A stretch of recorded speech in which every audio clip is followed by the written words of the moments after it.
People often do a big retirement tour, then take a year off and then come back. I've always thought that was silly. Alan Jackson is one of the most famous country singers of all time. He is known for wearing a cowboy hat all the time and being against the rise of country pop. Jackson sees himself as the protector of traditional country music. But the tough music star couldn't hold it together and starts crying when his daughter tells him the truth. Do you want to know what his daughter did that made the famously tough country singer cry? Watch out for now. Alan Jackson has written and sung many hits that stay true to his neo-traditional country style. Over 150 music industry awards have been given to him for his songs that cover bluegrass, Cajun, honky-tonk, gospel, western swing, and country balladry. It was shocking when Jackson's daughter admitted it. But first, let's look at the country singer's early life, music business, and family.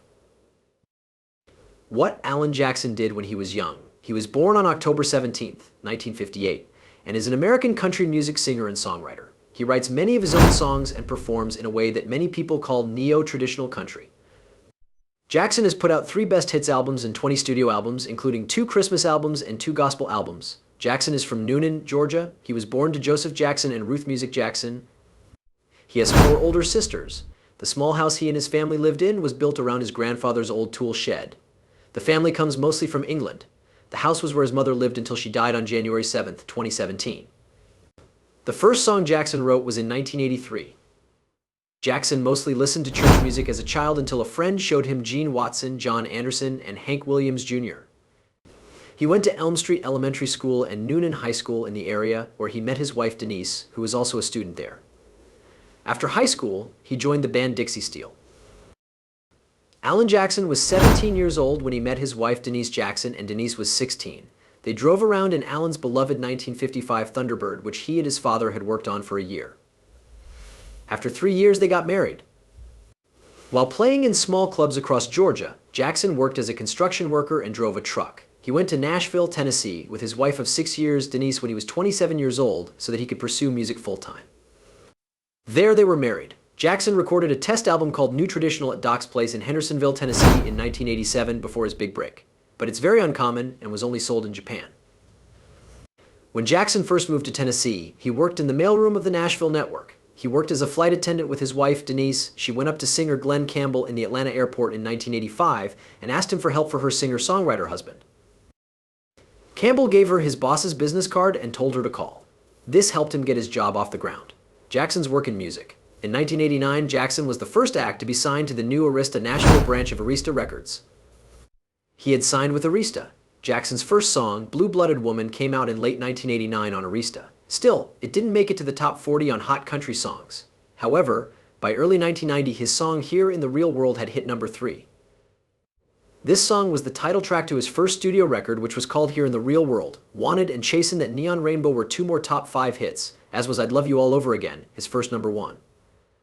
His second record was called Don't Rock the Jukebox, which is also the name of his song. When it came out it had 4 number 1 singles, Most Day Dallas, Love's Got a Hold on You, and Midnight in Montgomery, which was the 3rd song. He wrote a few songs with Randy Travis for his 1991 record High Lonesome. The number 1 hits on his 3rd record, A Lot About Livin' and a Little About Love, Where She's Got the Rhythm I Got the Blues, which Randy Travis co-wrote, and Chattahoochee. The top 5 hits were Tonight I Climbed the Wall, Mercury Blues, and You Can't Have It All. He also won the 1994 Single and Song of the Year CMA Awards for Chattahoochee. Jackson switched managers in 1994, leaving 1010 Management, which had been in charge of his business up to that point. He then went with Gary Overton. His 4th record was called Who I Am, and it had 4 number 1 songs, Summertime Blues, a cover of the Eddie Cochran rockabilly classic Living on Love Gone Country, and I Don't Even Know Your Name. At number 6 was an extra track from the record that was a cover of Rodney Crowell's song for the Life Jackson co-wrote Clay Walker's number 1 hit, If I Could Make a Living, in late 1994. He also sang Mercury Blues in an episode of Home Improvement in 1996 called When Harry Kept Dolores. Alan Jackson's The Greatest Hits album came out on October 24, 1995. It had 17 hits, including 2 brand new songs called I'll Try and Tall Trees with the song Home From Here in the Real World that had never been a hit. The first 2 songs both got to number 1. In 1996, Everything I Love came out. Jackson topped the charts in late 1996 with the song Little Bitty, which was written by Tom T. Hall. The record also had the number 1 hit There Goes and a number 2 cover of Who's Cheatin' Who by Charlie McClain from 1980. The fifth song from the album was A House with No Curtains. It was his first album since 1989 that didn't make it into the top 10. I'll Go On Loving You, a number 4 hit from 1988, was the first song on High Mileage. After that came Right on the Money, the album's only number 1 hit. Phil Vassar and Charlie Black wrote it together. Jackson took 2 risks when he put out Under the Influence in 1999. It was an album of covers of country hits, and it had a traditional sound at a time when country radio was mostly rock and pop. In 1999, the Country Music Association CMA asked George Jones to cut his performance down to 90 seconds for the CMA Awards. Jones refused and didn't go to the event. Jackson stopped singing his own song to join Jones in singing choices, and then he left the stage. During the 1990s and 2000s, country music began to sound more like pop music. In the song Murder on Music Row, he and George Strait complained about the state of country music. People who liked traditional country music were divided over whether or not the song was the end of the genre. While not officially released as a single, the song topped the charts and became the highest non-seasonal album cut to feature on hot country singles and tracks in the era of broadcast data systems, beating Garth Brooks' Bellow Wood. There was an invitation for Alan Jackson and George Strait to perform the song at the beginning of the 2000 Academy of Country Music Awards, or ACMAs.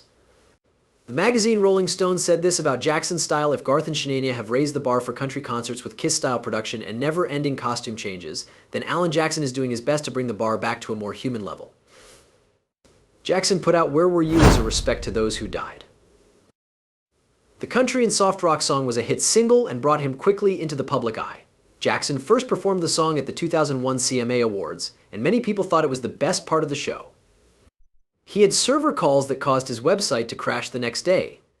Jackson wrote the song out of the blue. It wasn't supposed to be released, but Jackson's live performance started getting played on the radio and came out as a single soon after. It was on his 2002 album Drive, along with a radio version and the live version from his CMA show.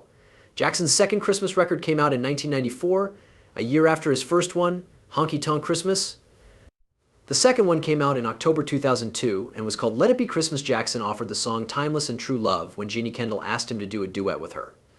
The song was on her first record by herself, which came out in 2003.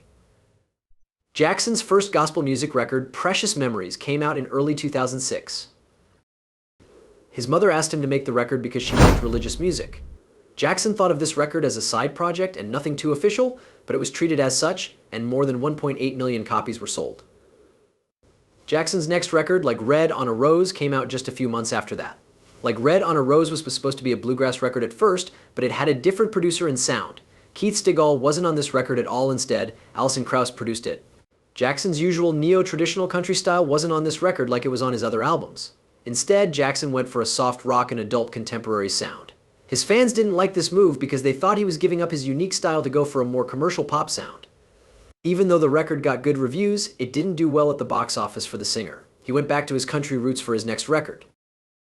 The movie Good Time came out on March 4th, 2008. Small Town Southern Man, the album's first song, came out on radio on November 19th, 2007. As songs, they also put out Country Boy, Good Times, Sissy's Song, and I Still Like Bologna. With Sissy's Song, which was written in honor of Leslie Sissy Fitzgerald, a friend of the Jackson family for a long time who worked in their house every day. He was killed in a motorcycle crash in the middle of 2007. A show opened at the Country Music Hall of Fame in August 2014.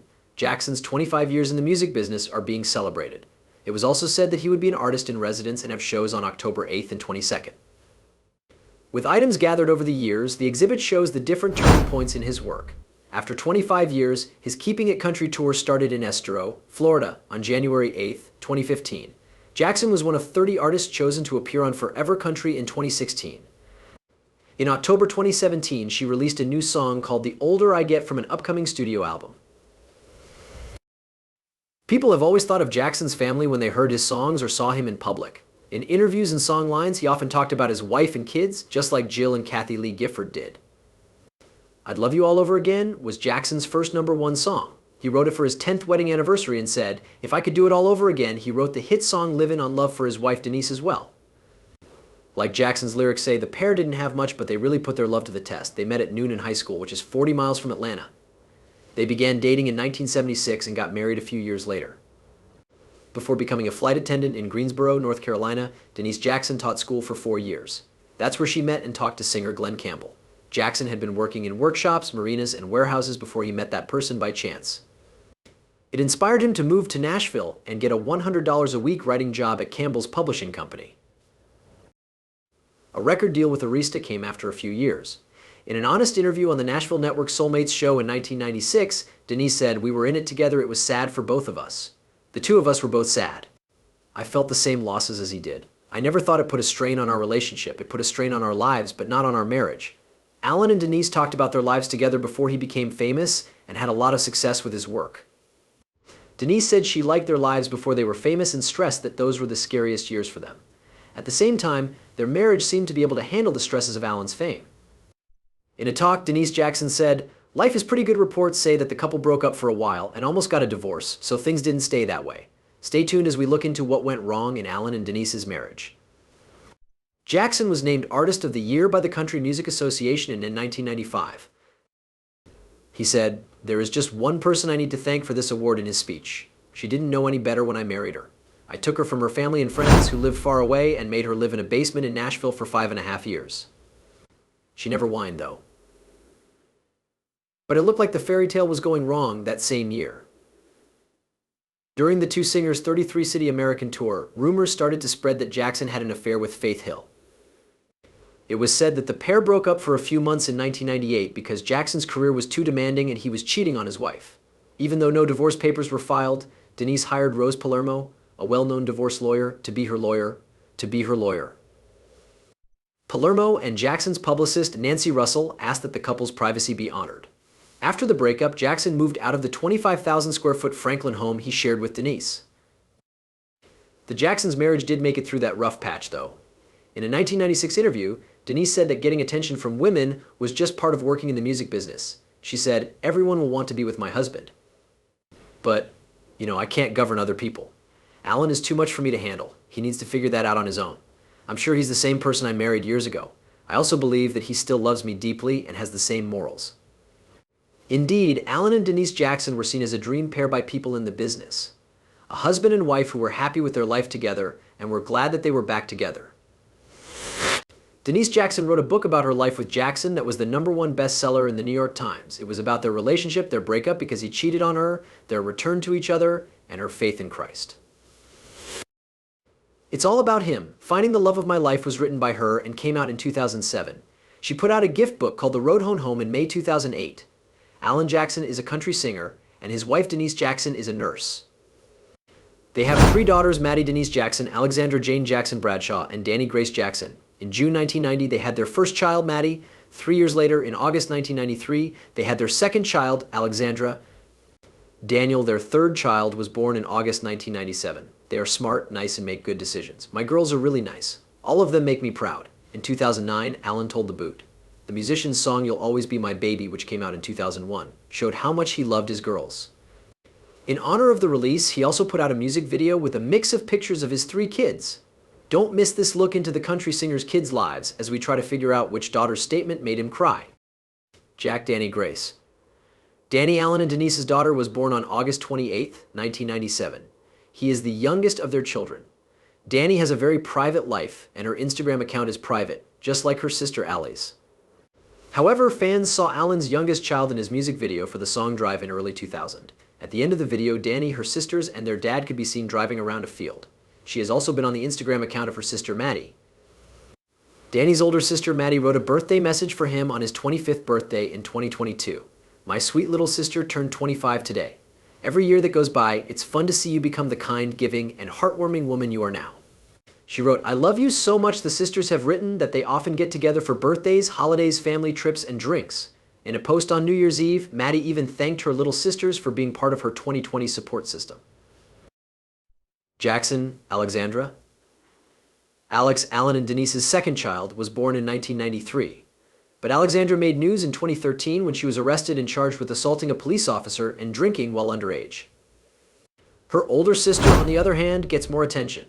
As part of her plea deal, she had to do community work and learn how to control her anger. On July 18, 2020, she married Sam Bradshaw.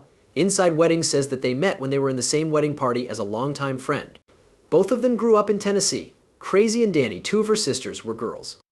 Ollie's dad, Alan, shared the news on Instagram when it was time to tell everyone that she was pregnant in July 2022. Our baby is having a baby. Denise and I can't wait for December to meet our first child. AJ hash, you'll always be my baby. He wrote under the picture, Alexandra Jane Jackson's personality is soft and kind, and she stays out of the focus most of the time. Maddie, hey, Denise Jackson. On June 19th, 1990, Alan and Denise had their first child, a girl named Maddie. Maddie was born at the start of her dad's singing career, and she is the sister who is best known by her fans. Maddie went to the University of Tennessee to study creative writing. She married her late husband, Ben Seligman, a former assistant district attorney, a few years after she graduated. They were married in October 2017. They met at the wedding of a friend in common and got back in touch 2 years later. I turned him down, but he kept trying. She told Southern Bride, he chased me until I finally saw the good-looking, friendly, godly guy I needed. But Seligman died just a few weeks before their first wedding anniversary. He had slipped and hit his head while helping a woman on a Jupiter, Florida boat dock. She told people about her late husband in September 2021. We were still on our honeymoon. One of the most interesting people I've ever known was Ben. He was happy and full of joy, and everyone liked him. As she dealt with her loss, she wrote a book called Lemons on Friday about what happened to her after Seligman died. The brand's Instagram bio says that she also started Nashville, a clothing line that helps widows, children, and women who have been trafficked.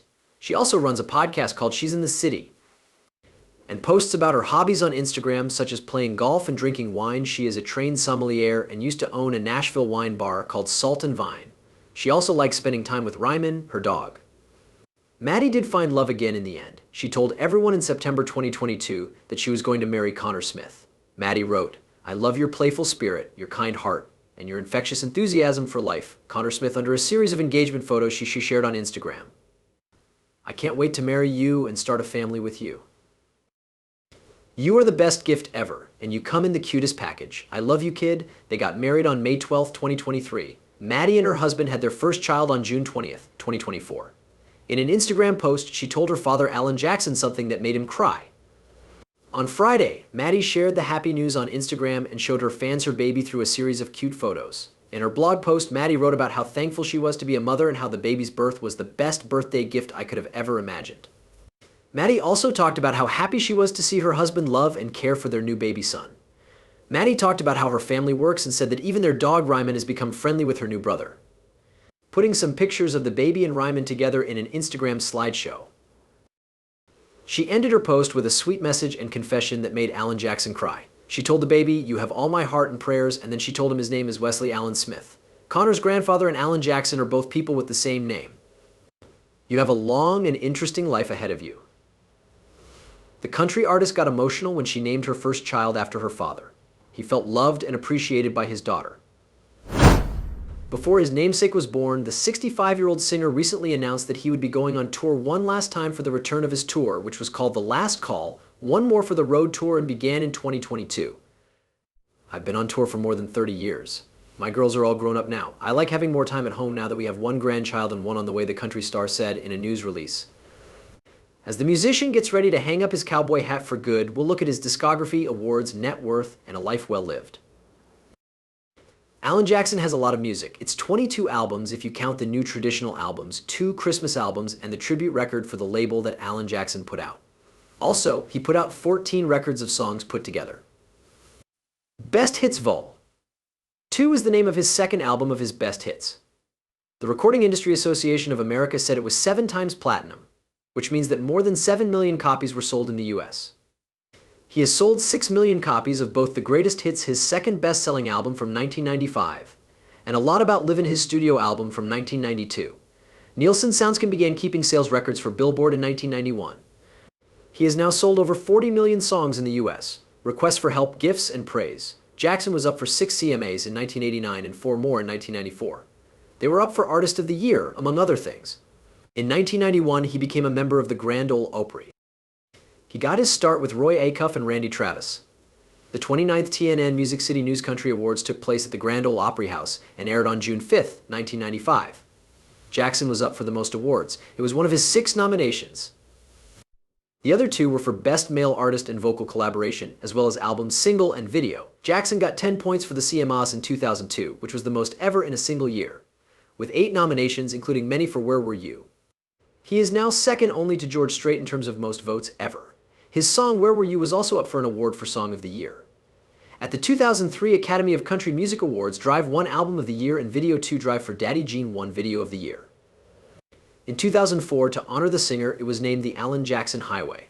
A 5-mile, 8-kilometer stretch of Interstate 85 goes through Noonan, which is where Jackson grew up. While hearing the award, he said Noonan was a great place to grow up. But he wasn't sure if he was ready for the main highway. It might have been better for them to pick a country road. Jackson joined the Georgia Music Hall of Fame in Atlanta on October 22, 2001. He was also picked to have a star put on the Hollywood Walk of Fame in 2010.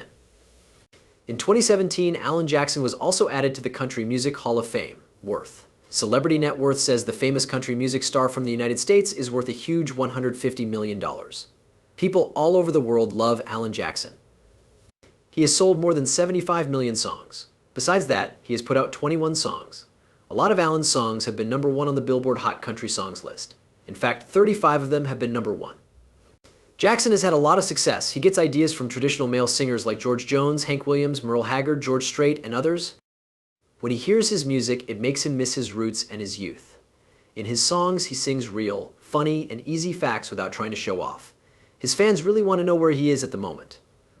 They will still be able to see the famous country music star play one last time, though, because he says his goodbye tour will go on. Jackson is leaving the music business in 2025 because he has a disease that kills nerve cells and makes everything hard for him all the time. In 2021, Alan Jackson told Today that he had been told he had Charcot-Marie tooth illness, which is a genetic illness. The sickness came from his father to him. Jackson told the news organization, "I have this neuropathy and neurological disease." He also said that the sickness is getting worse over time and that there is no way to cure it. Jackson also talked about the problems he is having on stage, saying, "Even in front of the mic, I'm having a little trouble balancing." Alan Jackson can look back on his life with a glass of his favorite drink, Jack Daniels, in his hand as he gets ready for his last trip. It makes him happy to think about the future and his new grandchild and namesake.